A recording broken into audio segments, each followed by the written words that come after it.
Hey, what's up? I want to do a review on Season 1, Episode 1 of Dual Survival. The episode is called Shipwrecked because Dave and Cody are simulating a shipwreck off the coast of Nova Scotia. They end up in a life raft and they paddle ashore and they end up on the beach of a deserted island. The climate in the episode is sort of cold and wet.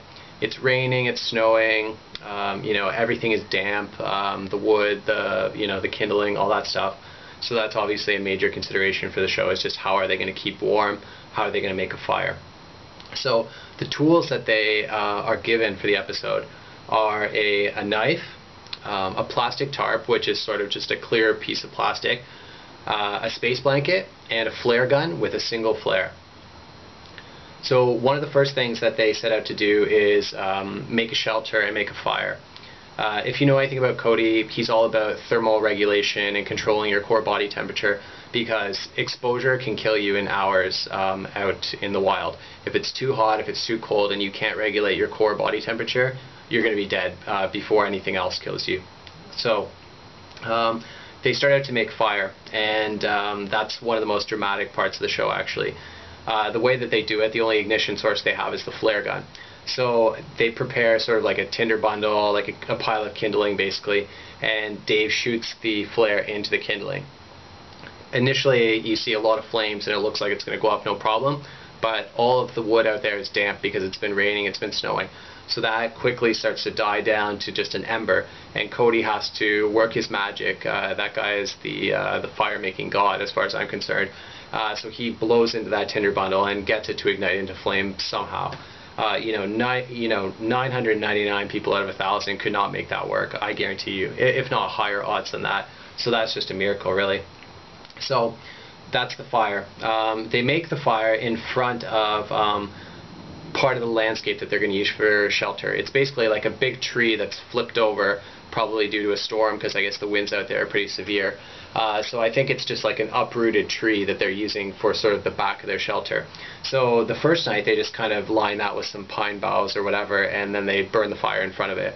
I imagine that probably wasn't very warm. So the second night, Cody sets out to improve the shelter, using the space blanket, using the tarp, and it's really amazing what he does. You have to see the episode to truly appreciate it. And I'm not a physics person, so I'm probably not the best person to explain it. But basically, they build the fire, and then they've got the tree stump, as their backdrop. Cody puts a space blanket on the tree, and then he sort of creates a greenhouse with the clear piece of plastic. So what happens is the heat enters through the plastic, it gets trapped in that sort of bubble that he's created, and the space blanket reflects the heat back to them. So it sort of creates, I guess, like a circuit of heat, and it traps the heat within this kind of a very odd looking structure. So that's really amazing. I would say that's the key point of the whole show, is really like how amazing that shelter is. As far as signaling goes, this is how they get rescued in the end, and basically they light a signal fire on the beach. In terms of water, they get the water from a pond.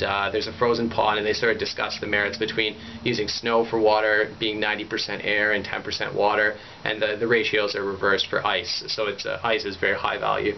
So Dave, he goes out with a bag and sort of collects some ice, brings it back to camp. They don't really talk about whether they disinfected the water, but since they didn't have any other containers, I'm assuming they didn't disinfect it. In terms of food, Cody does his hunter-gatherer thing, more on the gatherer side, I would say. He finds some sort of seafood laying around the beach, like some clams and snails. He also finds some edible plants. Dave sets some traps to try to catch small game, but the traps don't catch anything. And I don't think that's a rarity at all. I don't think it's a surprise. I really think that for traps to work, you need to set a huge number of them, like 10 to 20 or something like that, in your immediate area, especially if you've seen small animals around, because they could be hibernating. There could just be no animals in that area, like at that time of year, who knows, right? But I think that traps are like a numbers game, so if you only set one, you're not going to catch anything. You need to set like 20 or 30 or something like that, a huge number, and then if you get lucky, you'll catch something. So the traps don't catch anything. What they do end up eating is a porcupine. So Dave gets pretty desperate on the last day. He really wants something to eat. he goes out with one of the oars from the raft, and he finds a porcupine. Like he has some difficulty because the tracks have been covered recently because it just snowed overnight, but he does find one. He chases it down with that sort of killer instinct, and he kind of hits a home run with the oar. He just whacks the porcupine out of the tree, and it's killed instantly. So they get the porcupine and they eat it, and of course everybody's happy. So something that I've noticed, key facts on the show, every show there's conflict, and every show there's sort of resolution of conflict, or perhaps coming together. So I think it's interesting to see on a particular episode what were those sort of two tension, and then how did they bond together. So the tension comes from, initially, this is the first episode, keep in mind. So Dave is really sort of against Cody's philosophy with the bare feet and the shorts, and I can understand that. The first time I saw this show, I just thought Cody was crazy. So they really have some sort of animated discussions about that, and they kind of just agree to disagree. They also disagree about Dave going out in the middle of the night to check his traps. He's hungry, it's the second night, it's cold, I can understand that. He wants something good to eat other than the junk that Cody brought back from the beach. So he goes out with like an improvised torch and tries to check his traps, and he could have very easily gotten lost out there, or frozen to death or whatever. So Cody is very against that, and I would agree with Cody on that, but Dave is sort of more of the risk taker, and I'll cover that in a minute. But so that's sort of where they disagree. Where they do come together is over the shelter. Initially Dave is very critical because I suppose he's used to more traditional shelters made of the materials that you would find in that environment, like the trees and the branches and all that kind of stuff, maybe snow or whatever. So seeing something made out of plastic, obviously he's skeptical. But at nighttime they go in the shelter, they're chilling out in there, and he just falls in love with it. Like, you see a lot of positive energy there. And it's nice to see that, like, they have conflict and then they come together as a team, and you see all the positive stuff happen when they work together. They also come together, of course, over the porcupine. Everybody likes a good meal, and if you're out there starving for 2 days and somebody brings home some nice meat to eat, everybody's going to be happy. So it's always nice to see them chilling out around mealtime, just like enjoying whatever food got brought back to the camp. So something I noticed about this, okay, it's like the first episode, and it's being filmed in Canada, so I really like that. That's pretty cool.